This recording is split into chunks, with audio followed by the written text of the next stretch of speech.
చంద్రబాబు రాజకీయం ఎలాంటిదో చెప్పనక్కర్లేదు. తన 4.5 దశాబ్దాల పర్యంతపు రాజకీయ చరిత్రలో ఎన్నో ఎత్తుపల్లాలు చూసిన నాయకుడు. తనకు కావాల్సింది సాధించుకోవడంలో తనకంటే సిద్ధహస్తుడైన రాజకీయ నాయకుడు దేశ చరిత్రలో ఎవరూ లేకపోవచ్చు. ఎందుకంటే ఇక మోదీతో మళ్ళీ పొత్తుకు ఛాన్స్ లేదనుకుంటే అందరూ అవాక్కయ్యేలా, ప్రత్యర్థులు నెవ్వరబోయేలా మోదీతో కలిసి ఎన్నికల బరిలో దిగారు. 151 ఎమ్మెల్యేలతో తిరుగులేని నేత అనుకున్న జగన్మోహన్ రెడ్డిని తన నవరత్నాలు అందుకుంటున్న ఓటర్ల చేతనే విసిరి కొట్టించగలిగాడు.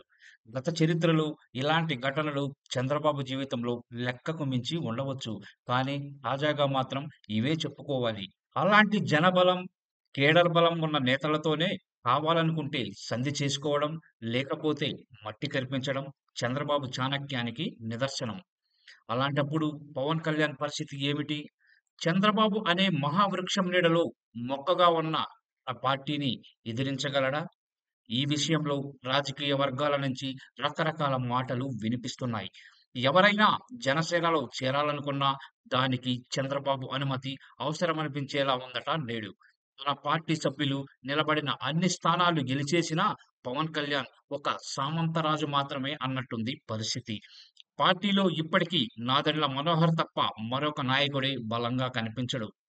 ఇది కళ్ళ ముందు కనిపిస్తున్న వాస్తవం. ఇంతకీ పార్టీ గురించి పవన్‌కి ఆలోచన ఉందా?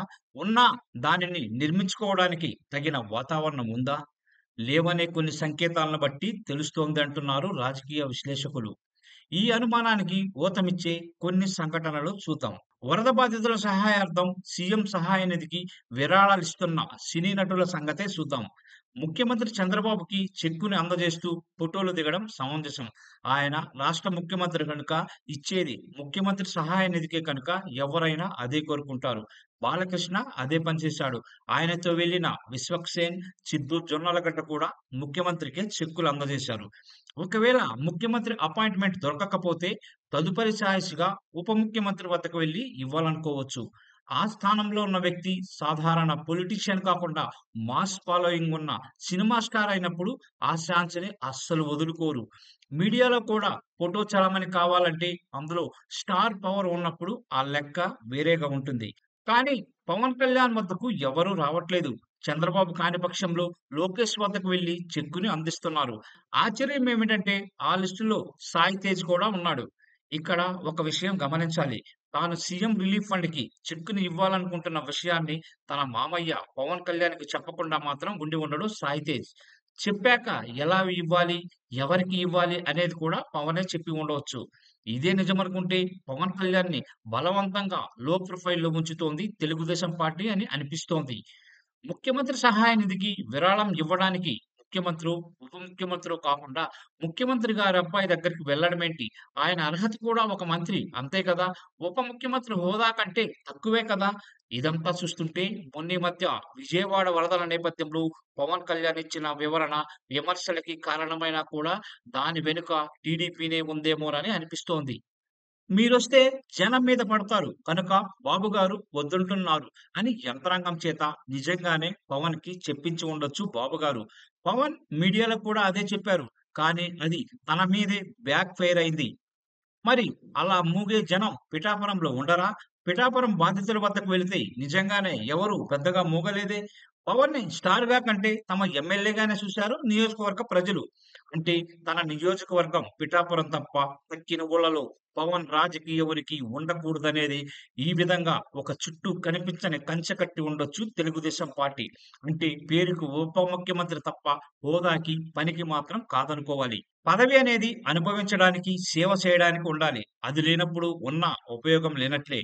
పైగా వరదల వేళ బయటికి రాకపోతే జనం పవన్‌నే విమర్శిస్తారు తప్ప వెనుక ఇదంతా జరగడానికి ఛాన్స్ ఉంటుందని ఎవరు ఆలోచించరు. ఎక్కిన కుర్చీకి పవర్ లేదని అనిపిస్తున్నా బయటికి చెప్పుకోలేక జనంతో మమేకమై తన మాస్ పవర్‌ని చూపించే అవకాశం ఉన్నా కంచెను దాటి రాలేక పవన్ విలవిలలాడుతున్నారని రాజకీయ వర్గాల్లో వినిపిస్తున్న గుసగుస. ఇందులో నిజమెంతుందో తెలియదు కానీ పరిస్థితులు చూస్తుంటే అలాగే ఉన్నాయి. కూటమి ప్రభుత్వంలో నంబర్ 1 చంద్రబాబు అయితే, నంబర్ 2 లోకేష్ బాబేనని జరుగుతున్న సంఘటనలు బట్టి కూడా తెలుస్తోంది. ఇదంతా పవన్‌కి నచ్చవచ్చు, నచ్చకపోవచ్చు, నచ్చకపోయినా సర్దుకుపోవచ్చు. కానీ తనని నమ్ముకున్న ఒక వర్గం కార్యకర్తలు మాత్రం కుదేలవుతారు. పదవి లేనంత కాలం జెండాలు మోసి అలసిపోయారు. తమ నాయకుడు పదవిలో ఉన్నా, లేనట్టే అనే భావన వారిని ఇంకా కృంగదీస్తుంది. ఇంతోటి దానికి జనసేన పార్టీ దేనికి అని కూడా అనిపించడం సహజం. తమ నాయకుడిని గొప్ప ప్రజాసేవకుడిగా చూస్తూ, భవిష్యత్తులో ముఖ్యమంత్రి అయితే చూడాలని చాలా కలలుగంటున్నారు పవన్ అభిమానులు. కానీ అవన్నీ ఇలాంటి పరిస్థితుల్లో జరగడం చాలా కష్టం. అలాగని చేయగలిగితే కూడా ప్రస్తుతానికి పెద్దగా ఏమీ లేదు.